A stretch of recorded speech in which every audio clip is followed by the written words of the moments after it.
Hi everybody, just a quick run through a few vinyl finds from the charity shops. Can Sunova Babaluma with barely any ringwear. It actually had shrink on it. It's an American copy, so you can see it's got the chopped corner.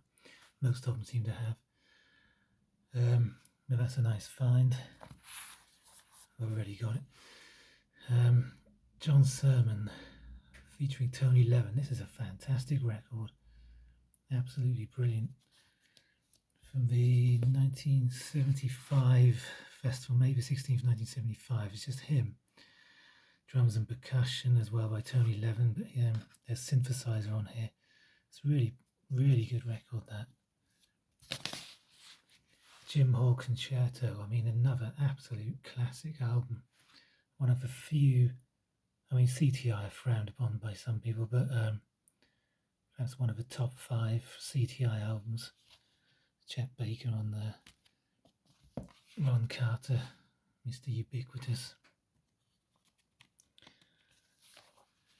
The Doors' Strange Days. Now, believe it or not, I'd never heard this album. It's in very nice condition. It's a US copy. Again, no ringwear, slightly later press. I knew quite a lot of the tracks, obviously, but it's interesting hearing it all together, but I'm just not really a big fan. Crosby, Stills Nash, another record I'm not really a big fan of.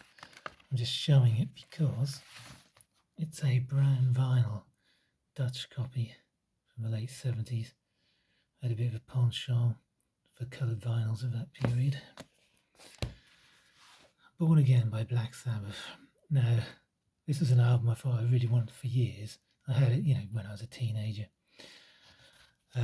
Famously with Ian Gillan.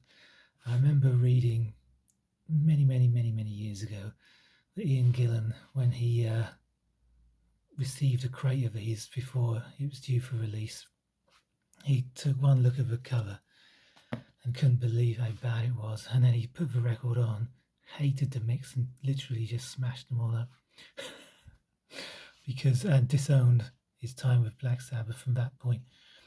And when I listen to this record, there's one or two tracks I've always liked, but it's not great, really. It really isn't. The production is not good. I kind of overlook that sort of thing a lot of the time, but even the pressing is not good at all. It's so quiet. You have to turn it right up loud. Best forgotten. Now this, you look at it and think, oh dear, it's going to be a bit cheesy. I absolutely love this flaming record. Didn't really make it in America, but it's some hard driving southern rock. I was anticipating the female singer. I was a bit like, oh, this is going to be a bit, but she's not. She has 3 guitars. She's one of the guitarists, and the guy's vocals are fantastic on this. And this just hits the ground running from track 1. Absolutely dynamite. Really took my breath away to some degree. Fats Domino, first album on London. Cover needs a bit of a clean on the back. It's not one you see very often. Not a particularly valuable record, but a great album. And this is Seasons by Magna Carta, one of those bands that appears on Swirl, but really not a wonderful record. In near mint, this. Couple of classics on here, though. Ring of Stones and Scarecrow, a real sort of psychedelic edge to those. The side one is one long suite and can be slightly pretentious, perhaps. I'm just going to show a few singles. This is Turtle Dove by the Rats.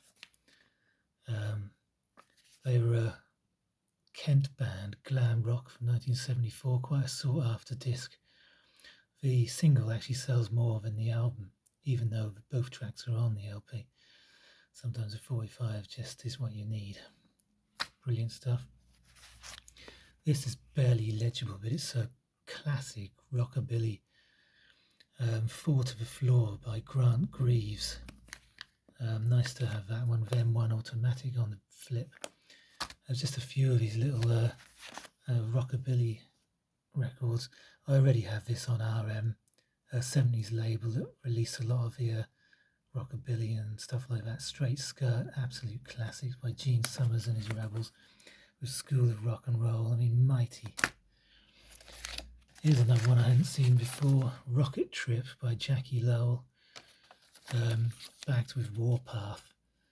Country rockabilly sound, good stuff. This is not in the correct bag, but it's unlikely I'm going to find a Park Avenue bag over here. But it's nice to get the original Parlophone, these aren't easy.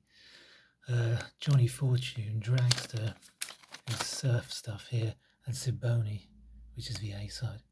Great surf instrumental. And follow up with this little EP, Hillbilly Rock, the Echo Valley Boys, Wash Machine Boogie, etc. It's a reissue, but it's interesting because it's the very first song that was released by Island Records in April 1957, Wash Machine Boogie by the Echo Valley Boys. And it's a great little number, actually. And as we all know, with Island Records, it was downhill from there. All right, I'll see you all later.